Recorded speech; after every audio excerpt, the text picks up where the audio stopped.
Aujourd'hui s'ouvre donc le salon du jeu vidéo, le Paris Games Week. Les geeks savent ça très bien, ils l'attendent avec beaucoup d'impatience. Ce qu'ils ignorent, c'est qu'il eût cru d'ailleurs que les consoles de jeux qu'ils vénèrent, on a cru un moment qu'elles allaient tout simplement disparaître. Le compteur est à moins 32 ans. Oui, on est en octobre 1983 au salon du jeu vidéo de Cannes.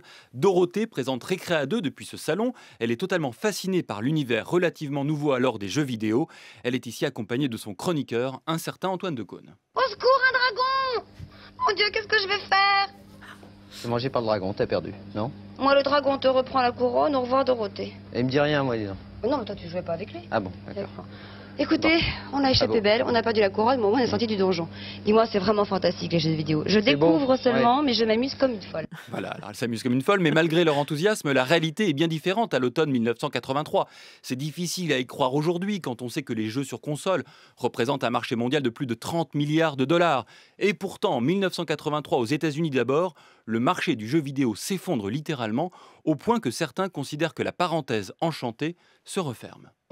Ils sont arrivés en force dans les cafés et dans les lieux publics, ils ont détrôné les bons vieux billards, baby-foot et autres flippers. Ils, les voici, ce sont les jeux vidéo. C'est un marché énorme qui s'ouvre devant les industriels et les salons comme le MIGID à Cannes leur deviennent consacrés. Mais déjà après 2 ans de carrière, le jeu vidéo connaît des jours sombres.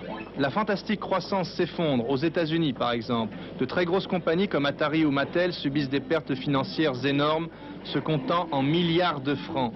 Cette vague va-t-elle toucher la France? Les spécialistes comptent beaucoup sur le micro-ordinateur pour sauver cette industrie. Le micro-ordinateur. Alors comment on explique cette crise ? Alors à l'origine de la crise qui touchera finalement l'Europe, mais à un degré moindre, on a une surproduction de jeux aux États-Unis et un système dans lequel les magasins peuvent renvoyer aux éditeurs les jeux non vendus. Et telle une bulle qui explose, les petits éditeurs font faillite. Mattel abandonne même ce segment pour se recentrer avec succès sur Barbie. Pendant ce temps, la crise ne touche pas le Japon. Et en 1985, c'est depuis ce pays qu'un plombier italien viendra sauver le jeu vidéo.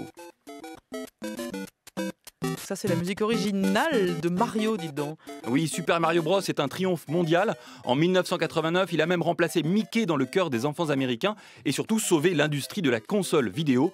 Mais au passage, il a fait déplacer le centre de gravité de ce marché juteux des États-Unis vers le Japon. Voilà, Mario devenu totalement vintage maintenant. Thomas Negaroff, merci beaucoup.